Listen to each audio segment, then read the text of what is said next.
दर्जी versus designer बहू का ड्रेस कंपटीशन। अरे नाराज मत हो, भैया की शादी होते ही मैं हमारी शादी की बात अपने घर में करूंगा और मुझे पता है तुम डिजाइनर हो। सर्टिफाइड डिजाइनर बोलो। अरे तुम्हें तो प्राउड फील करना चाहिए कि तुम्हारी गर्लफ्रेंड एक सर्टिफाइड डिजाइनर है। ओके, अब मैं जा रहा हूँ। गांव से दादी आ रही हैं। विकास और तानिया गले मिलते हैं और विकास अपनी बाइक से रेलवे स्टेशन चला आता है और अपनी दादी से मिलता है। आ गया मेरा बच्चा। हाँ दादी, लाइए, मैं आपका सामान ले लेता हूँ। फिर विकास अपनी दादी शांति को बाइक से घर लेकर पहुँचता है। सभी दादी से मिलने हॉल में आते हैं। नमस्ते माँ। नमस्ते मम्मी जी। रुक्मणी बहू, अभी तेरी बहू आई नहीं और तू विलायती बोलने लगी। नए जमाने की बहू की तरह मम्मी जी बोलती है, सासू माँ नहीं बोल पा रही। सासू माँ, आपका कमरा तैयार है, आप आराम कर लीजिए। नहीं, पहले मुझे मेरी परपतों का मुंह दिखा। लगता है ट्रेन के सफर में दादी का माथा घूम गया है और वो भूल गई है कि भैया की शादी नहीं हुई अभी तक। मेरा माथा नहीं, तेरी माँ का माथा घूम गया है। 27 साल का लड़का हो गया, अब तक उसके शादी नहीं करवाई। मैं क्या करूँ सासू माँ, कोई अच्छी लड़की मिलती ही नहीं और मुश्किल से अगर कोई अच्छी लड़की मिल भी जाती है तो आपका बड़ा पोता शादी के लिए मना कर देता है। तो मुँह और बहाने आज भी अच्छा नहीं बनाती है। अब देख मैं अपने दोनों पोतों की शादी कैसे करवाती हूँ। इतना कहकर शांति देवी अपने कमरे में चली जाती है। ऐसे ही शाम हो जाती है और सिद्धांत ऑफिस से घर आता है। प्रीति, दादी नहीं दिख रही हैं, गांव से आ गई है ना? आपके ही कमरे में बैठी है। सिद्धांत अपने कमरे में जाता है जहां बालकनी में 2 कप चाय लेकर शांति बैठी हुई थी। आ गया मेरा मदन सिंह, ले चाय पी। दादी, आप मुझे दादाजी के नाम से बुलाना कब बंद कीजिएगा?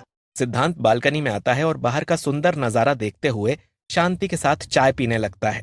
क्यों रे मदन सिंह, मैंने सुना तुझे कोई लड़की पसंद है जिसके चक्कर में तू शादी नहीं कर रहा है। नहीं दादी, ऐसी बात नहीं है। तेरी माँ की सास और तेरे बाप की माँ हूँ, मुझे मत पढ़ा। बोल, लड़की से कब मिलवा रहा है? मिलवा तो नहीं सकता हूँ पर दिखा सकता हूँ। ऐसे ही रात होती है। पूरा परिवार साथ बैठकर खाना खाता है और फिर सभी अपने कमरे में जाकर सो जाते हैं। और फिर अगली सुबह सिद्धार्थ और शांति किसी मोहल्ले में खड़े होते हैं। कहाँ है लड़की? दादी, वो सामने सिलाई मशीन पर बैठी लड़की। शांति छोटी सी दुकान में सिलाई मशीन चला रही दर्जी मेघा को देखती है। तो इस दर्जी लड़की को पसंद करता है, इसे हमारे घर की बहू बनाएगा? दादी, भले ही ये दर्जी है पर लड़की बहुत अच्छी है। मैं क्यों मानूं? तभी मेघा के दुकान के सामने एक फटे पुराने कपड़े पहने पागल लड़की आती है। मछली उड़ती फिरे, चिड़िया तैरती चले। बेचारी कितनी बेसहारा है, कपड़े भी फटे हुए हैं। मेघा अपनी दर्जी की दुकान से एक सलवार सूट लेकर पागल लड़की के पास आती है और उसे सलवार सूट पहना देती है। भूख लगी है? हाँ। मेघा अपने घर से एक प्लेट खाना लेकर आती है और लड़की को दे देती है और पागल लड़की खाना खाते हुए चली जाती है। देखा दादी, कितनी दयालु लड़की है। लड़की तो अच्छी है, पर तूने इसके बारे में मम्मी को क्यों नहीं बताया? मम्मी एक दर्जी को अपनी बहू नहीं बनाएंगी दादी। मैं हूँ ना, सब मानेंगे। थैंक यू दादी। पर दादी, आपको कैसे पता चला कि मैं किसी लड़की को पसंद करता हूँ? मैंने रंग लगाकर अपने बाल सफेद नहीं किए हैं। मुझे पता है जवान लड़के शादी के लिए क्यों मना कर सकते हैं, और मैंने अंधेरे में तीर छोड़ा था जो सही जगह लग गया। शांति की बात पर सिद्धांत हंसने लगता है और फिर दोनों घर आते हैं। हॉल में पूरा परिवार बैठा होता है कि तभी मैंने अपने पोते के लिए लड़की ढूंढ ली है और सिद्धांत ने भी शादी के लिए हाँ कर दिया है। सच में? कौन है लड़की? दर्जी है। एक दर्जी इस घर की बहू नहीं बन सकती है। क्यों नहीं बन सकती है? भगवान ने क्या कमी दी है हमें जो तुझे दर्जी बहू लाने में दिक्कत है? और अब तो सिद्धांत को भी लड़की पसंद है। रुक्मणी, अगर माँ ने लड़की को पसंद कर लिया है इसका मतलब लड़की वाकई अच्छी है। सिद्धांत की शादी उसी लड़की से होगी। अगले दिन पूरा परिवार तैयार होकर मेघा के घर रिश्ते की बात करने आता है। सभी मेघा के छोटे से घर में चेयर पर बैठे होते हैं। हमें आपका रिश्ता मंजूर है। पर आप जैसे बड़े लोग मेरी दर्जी बेटी को अपने घर की बहू क्यों बना रहे हैं? हमें सिर्फ अच्छे दिल की लड़की चाहिए, हैसियत कोई मायने नहीं रखती है। ठीक है, फिर इसी महीने की आखिरी तारीख को शादी होगी। आप लोग तैयारी शुरू कर दीजिए। रुक्मणी मुंह बनाकर बैठी रह जाती है और सिद्धांत मेघा का रिश्ता हो जाता है। ऐसे ही कुछ दिन बाद किचन में रुक्मणी रोटी बनाते हुए, ये सासू माँ भी ना हमेशा से मेरे काम में टांग अड़ाती है। मेरे बेटे की शादी गरीब दर्जी से तय कर दी, पर मैं अपने छोटे बेटे की शादी किसी अच्छी लड़की से कराऊंगी। रोटियां बनाकर रुक्मणी विकास के कमरे में आती है, जहां विकास फोन पर तानिया से बातें कर रहा होता है और रुक्मणी को देखते ही फोन कट कर देता है। अरे मम्मी, आप किससे बात कर रहा था? किसी से नहीं। देख, तेरी दादी तो तेरे बड़े भैया की शादी एक दर्जी से करवा रही है, पर मैं चाहती हूँ तेरी शादी किसी अच्छी लड़की से हो। तेरी दादी अगर कोई रिश्ता लेकर आए तो मना कर देना। मम्मी बहुत परेशान लग रही हैं, कहीं जल्दबाजी में कोई लड़की ना ढूंढ लें। मम्मी, तुमसे कुछ कहना है। वो क्या है कि मुझे एक लड़की पसंद है, अच्छे घर की है और डिजाइनर है। डिजाइनर? दर्जी बहू को उसकी हैसियत याद दिलाए रखने के लिए डिजाइनर बहू सही रहेगी। पहले ही बता देता, मैं इतनी परेशान न होती। ऐसा कर, तू लड़की से बात कर लेना, तेरे भैया के साथ साथ तेरी भी शादी करवा दूंगी। क्या मम्मी, सच में? अभी बात करता हूँ। फिर विकास फोन पर तानिया को सारी बातें बताता है और अगले दिन रुक्मणी और हेमंत रिश्ते की बात करने तानिया के घर आते हैं। जी, मुझे तो बच्चों की पसंद से कोई एतराज नहीं है। एतराज तो हमें भी नहीं है, हमारी तरफ से हाँ है। अब बस आप लोग मुंह मीठा कीजिए। मालिनी और रुक्मणी एक दूसरे को मिठाई खिलाती हैं और रुक्मणी तानिया के हाथ में नारियल और शगुन देकर रिश्ता तय कर देती हैं। ऐसे ही समय बीतता है और शादी का दिन आ जाता है।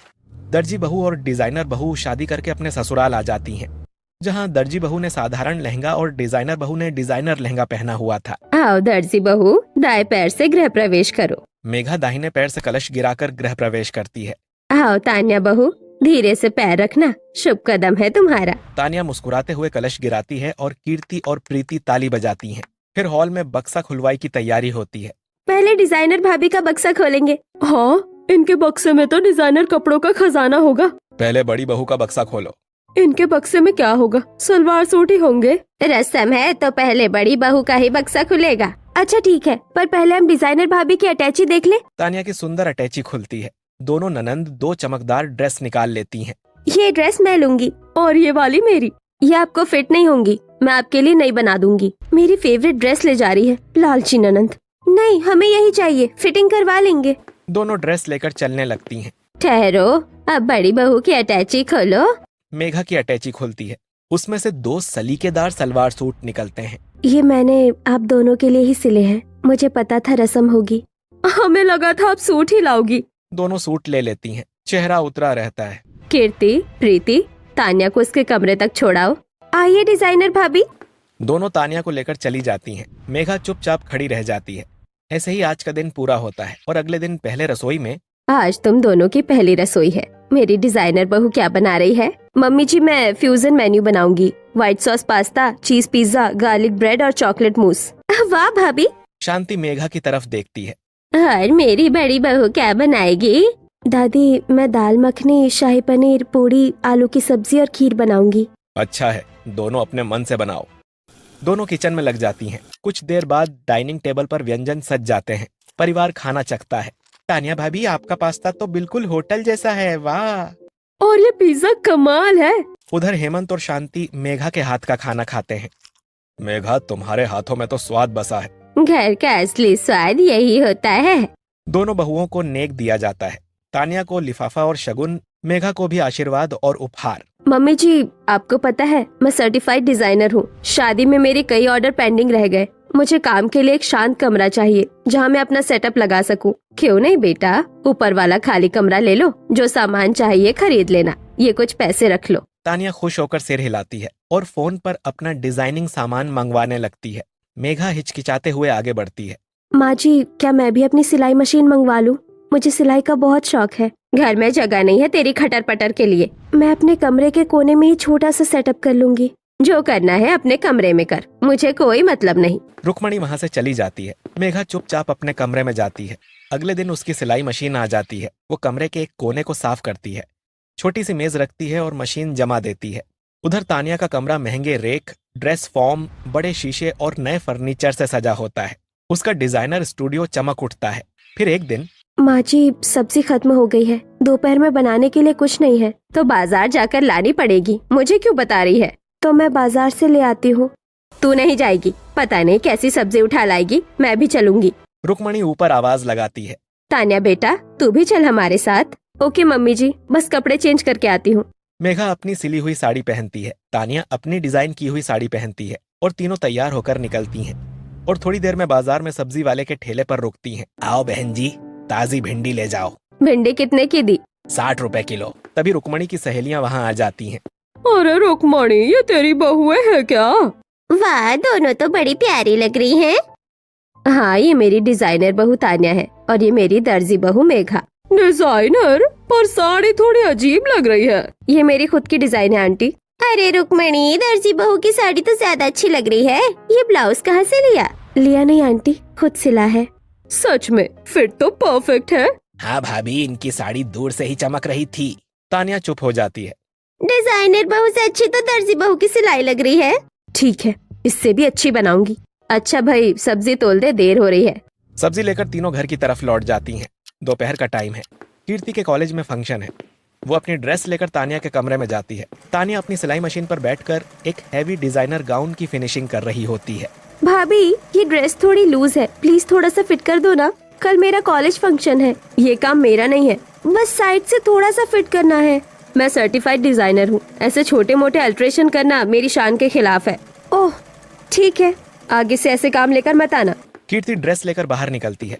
दरवाजे के पास खड़ी मेघा सब सुन लेती है। अब क्या करूँ, टाइम भी नहीं है, पहले नहा लेती हूँ, फिर कुछ सोचूंगी। कीर्ति वॉशरूम में चली जाती है।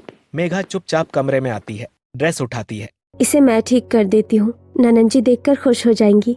मेघा ड्रेस अपने कमरे में ले जाकर तुरंत सिलाई मशीन पर फिटिंग कर देती है और वापस उसी जगह रख देती है। थोड़ी देर बाद कीर्ति बाहर आती है, ड्रेस उठाती है। अरे, ये तो फिट हो गई, बिल्कुल परफेक्ट फिट है। वो बाहर आकर देखती है। ये किसने किया? मैंने थोड़ा सा एडजस्ट कर दिया। अच्छा, आपने किया? चलो कोई तो काम आई मेरी दर्जी भाभी, ऐसे तो किसी काम की नहीं होती। कीर्ति मुड़कर चली जाती है। मेघा चुपचाप अपने कमरे में वापस चली जाती है। मेरी पोती के स्कूल में फैंसी ड्रेस कंपटीशन है, कुछ बढ़िया सा बनवाना पड़ेगा। हाँ बहन, आजकल तो बच्चों की ड्रेस भी बड़ी डिजाइनर चलती है। अरे किसी बाहर वाले डिजाइनर के पास क्यों जाएं? रुक्मणी बहन की छोटी बहू तान्या ही तो सर्टिफाइड डिजाइनर है। सही कहा, चलो उसी के पास चलते हैं। आइए आंटी जी, कैसे आना हुआ? बेटा, हमारी पोतियों के लिए फैंसी ड्रेस बनवानी है। सुना है तुम बड़ी डिजाइनर हो, इसीलिए सोचा तुमसे ही सिलवाए। ड्रेस बन जाएगी, लेकिन मेरी एक ड्रेस का चार्ज 12,000 है। 12,000? अरे बहू, हम तो तुम्हारी पड़ोसन है, थोड़ा डिस्काउंट तो दो। मैं सर्टिफाइड डिजाइनर हूँ, कोई डिस्काउंट नहीं देती। मेरी ड्रेस पहनेंगी तभी आपकी पोतियाँ जीतेंगी। ठीक है बेटा, अगर जीत जाए तो पैसे वसूल। बहुत महंगी है, पर क्या करे। ठीक है, बना दो। बेटी, मेरी पोती के लिए भी एक ड्रेस सिल दो। 12,000 लगेंगे। बेटी, इतने पैसे नहीं है, मैं गरीब हूँ, कुछ कम कर दो। मैं यहाँ खैरात बांटने नहीं बैठी हूँ, पैसे नहीं है तो ड्रेस नहीं बनेगी। ठीक है बेटी। अरे काकी, आप उदास क्यों हैं? तेरी छोटी बहू ने ड्रेस सिलने से मना कर दिया। कोई बात नहीं काकी, आपकी पोती के लिए ड्रेस मैं सिल दूंगी। पर तू तो दर्जी है, डिजाइनर नहीं। ड्रेस तो प्यार से बनती है, नाम से नहीं। कितने पैसे लगेंगे? पैसे की कोई बात नहीं, मैं नहीं लूंगी। भगवान भला करे तेरा। रात भर मेघा मेहनत करती है।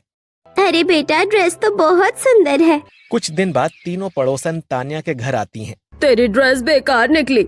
हमारी पोतियाँ हार गई और सरोज की पोती जीत गई तेरी दर्जी जेठानी की बनाई ड्रेस पहनकर। मेरी गलती नहीं है, मैंने डिजाइन अच्छी बनाई थी। डिजाइन अच्छी थी तो जीते क्यों नहीं? अरे 12,000 वापस दे। मैं पैसे वापस नहीं करती। बढ़िया ही सर्टिफाइड डिजाइनर। आंटी जी, बच्चों की जीत मेहनत और आत्मविश्वास से होती है। सच है, सरोज की पोती खुश थी, इसीलिए जीत गई। हमें तो बस नाम के पीछे भागना था।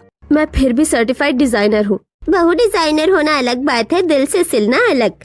ऐसे ही एक दिन पूरा परिवार एक फंक्शन में जाता है। सभी लोग डिजाइनर बहू की बहुत तारीफ कर रहे थे और पार्टी में सभी का अटेंशन तान्या पर था। पर तभी अचानक वो अपनी डिजाइन की हुई साड़ी पहनकर आती है। तूने कितनी खूबसूरत साड़ी पहनी है बहू। वैसे तो इस डिजाइनर बहू की ड्रेस भी अच्छी है, लेकिन तेरी साड़ी के आगे फीकी पड़ रही है। सच कहा, ये डिजाइनर कटी फटी ड्रेस पहनकर आई है और तूने कितनी प्यारी साड़ी पहनी है। इस पार्टी की रौनक तो तू ही है।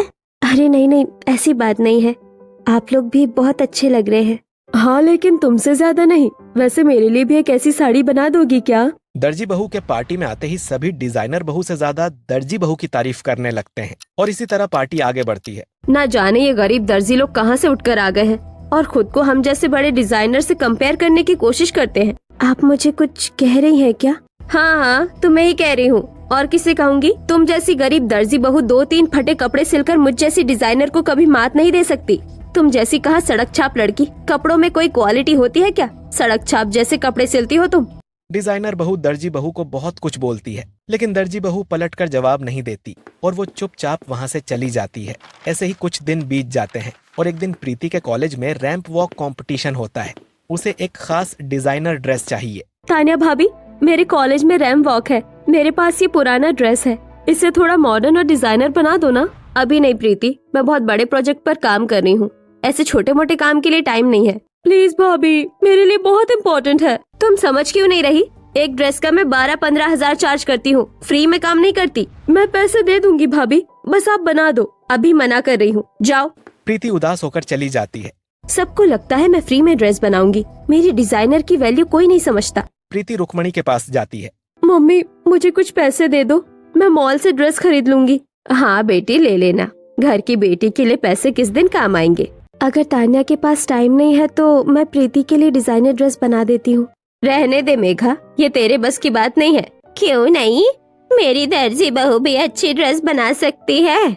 हाँ माँ, मेघा ने पहले भी बहुत अच्छे कपड़े बनाए हैं, भाभी को एक मौका तो दो। तान्या सब सुन रही होती है। अगर इस बार भी मेघा ने सबको खुश कर दिया तो मेरी क्या इज्जत रहेगी। ठीक है प्रीति, तुम्हें बाहर जाने की जरूरत नहीं, मैं ही तुम्हारे लिए डिजाइनर ड्रेस बना दूंगी, अपना काम बाद में कर लूंगी। सच भाभी? 2-3 दिन बाद ड्रेस तैयार हो जाती है। कंपटीशन से 2 घंटे पहले चलो पहनकर देखती हूँ। ड्रेस पहनते ही प्रीति आईने के सामने खड़ी होती है। ये क्या, कंधे से बार बार सरक रहा है और गले से थोड़ा फटा हुआ भी है। तान्या, घर की बेटी के लिए ऐसा ड्रेस बनाया है? फिटिंग तो बिल्कुल ठीक नहीं है। मैंने सही बनाया था, अब इसमें मैं कुछ नहीं कर सकती। अब मैं क्या पहनकर जाऊंगी? तभी मेघा आगे आती है। परेशान मत हो प्रीति, मुझे ड्रेस दो। अब क्या करोगी भाभी, दो तो सही। मेघा ड्रेस लेकर अपने कमरे में जाती है। सिलाई मशीन पर जल्दी जल्दी काम करती है। गले के कटे हिस्से पर सुंदर कपड़े का फूल लगा देती है। पीछे फिटिंग के लिए एक डोरी जोड़ देती है। पहन कर देखो। प्रीति ड्रेस पहनती है। मेघा पीछे से डोरी बांध देती है। अरे, अब तो परफेक्ट फिट है, ये फूल तो और भी सुंदर लग रहा है। देखा, मेरी दर्जी बहू कम नहीं है। मेघा ने तो ड्रेस बचा लिया। सच में आज मेघा ने घर की इज्जत रख ली। तेरी डिजाइनर बहू से अच्छी तो मेरी दर्जी बहू निकली। प्रीति अब आत्मविश्वास के साथ कंपटीशन के लिए निकलती है। घर में सब मेघा की तारीफ करते हैं और तान्या चुपचाप खड़ी रह जाती है। और फिर अगले दिन, वो मुझसे अच्छी ड्रेस कभी बना ही नहीं सकती, अब देखिएगा मैं कितनी अच्छी ड्रेस डिजाइन करती हूँ। तान्या मार्केट जाकर बहुत पैसे खर्च करके महंगी चीज खरीदती है। अब पता लगेगा उस गरीब दर्जी बहू को, उसने किससे पंगा लिया है। इतनी महंगी महंगी चीज खरीदी है मैंने, जो वो कभी देख भी नहीं सकती। अब मैं इन सब से एक डिजाइनर ड्रेस बनाऊंगी और मोहल्ले में पहनकर घूमूंगी, फिर सब मेरी तारीफ करेंगे। ये सोचकर तान्या तुरंत घर जाती है और अपनी डिजाइनर ड्रेस बनाने में लग जाती है। फिर 2 दिन बाद तान्या अपनी डिजाइनर ड्रेस बनाकर तैयार करती है और उसे पहनकर मोहल्ले में निकलती है। मैंने इतनी डिजाइनर ड्रेस बनाई है, वो भी इतनी ज्यादा महंगी, सब लोग पक्का तारीफ ही करेंगे। तान्या ये सोच रही थी कि तभी मोहल्ले की कुछ औरतें उसे देख लेती हैं। अरे बहू, तूने ये ड्रेस कहाँ से खरीदी है? अच्छी है ना, मैंने खुद बनाई है। अरे नहीं नहीं, ऐसी ड्रेस, वो भी अच्छी। ऐसा लग रहा है कहीं से चूहे ने कुतर दिए हैं।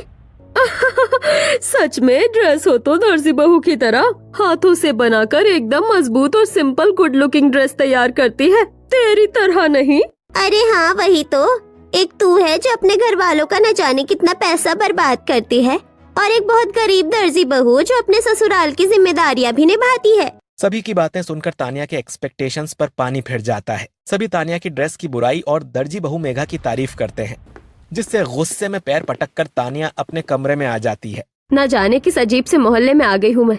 यहाँ किसी को मेरी इतनी यूनिक और महंगी डिजाइनर ड्रेस पसंद ही नहीं आती है। उस गरीब दर्जी बहू के फटे पुराने कपड़ों से बनी ही चीज इन्हें पसंद आती है। गरीब लोगों की छोटी सोच। इस तरह दर्जी बहू से जलकर डिजाइनर बहू बहुत ज्यादा परेशान हो जाती है। इसी तरह कुछ दिन बीतते हैं। पड़ोस में रहने वाले एक बड़े बिजनेसमैन को दर्जी बहू और डिजाइनर बहू के बीच के कंपटीशन के बारे में पता चलता है और वो ऐलान करता है, इस बार मेरी एनिवर्सरी पार्टी में ही दोनों बहुओं का टैलेंट शोकेस होगा। फैमिली फंक्शन में दर्जी वर्सेस डिजाइनर बहू की ड्रेस कंपटीशन की खबर सुनकर दोनों बहू कंपटीशन की तैयारी में लग जाती हैं। मैं ऑनलाइन प्रीमियम फैब्रिक ऑर्डर कर रही हूँ, international cut, high and finish. Tanya online महंगे प्रोडक्ट परचेज करती है। वहीं दूसरी तरफ मेघा, मैं बाजार जा रही हूँ, बाजार में भी अच्छे और सस्ते कपड़े मिल जाते हैं। मेघा कपड़ों के बाजार आती है। पूरे बाजार में घूम घूम कर कम दामों में अच्छे फैब्रिक खरीदती है। वहीं दूसरी तरफ अगर इसका ड्रेस मुझसे ज्यादा अच्छा हो गया तो दर्जी का बढ़िया मटेरियल चुरा लेती हूँ और अपनी खराब क्वालिटी वाला सामान इसके पास रख देती हूँ। शाम के वक्त मेघा जब सबके लिए चाय बना रही होती है, तभी तानिया कपड़ों का सारा मटेरियल चुरा लेती है। और जब रात में मेघा अपने कमरे में आती है, ये कपड़ा तो खराब है, ये मैंने नहीं लिया था। लगता है बाजार में ही कपड़े बदल गए या फिर दुकान में ही मटेरियल छूट गया होगा। अब तुम क्या करोगी मेघा? डिजाइन बदलनी पड़ेगी, इसी मटेरियल से नई ड्रेस सिलूंगी। मेघा लास्ट मोमेंट पर नई डिजाइन सोचती है। रात भर मेहनत कर सादे कपड़े से शानदार सिलहूट तैयार कर देती है। फिर अगले दिन कंपटीशन का दिन होता है। स्टेज जगमगा रहा होता है। सामने 3 जज बैठे होते हैं। पहला एंट्री मेघा जी। मेघा रैंप पर आती है। उसकी ड्रेस बहुत सुंदर और यूनिक है। पीछे हल्की डोरी, गले पर खूबसूरत हैंडमेड फूल। कमाल की फिनिशिंग, सस्ता फैब्रिक होते हुए भी प्रेजेंटेशन लाजवाब है।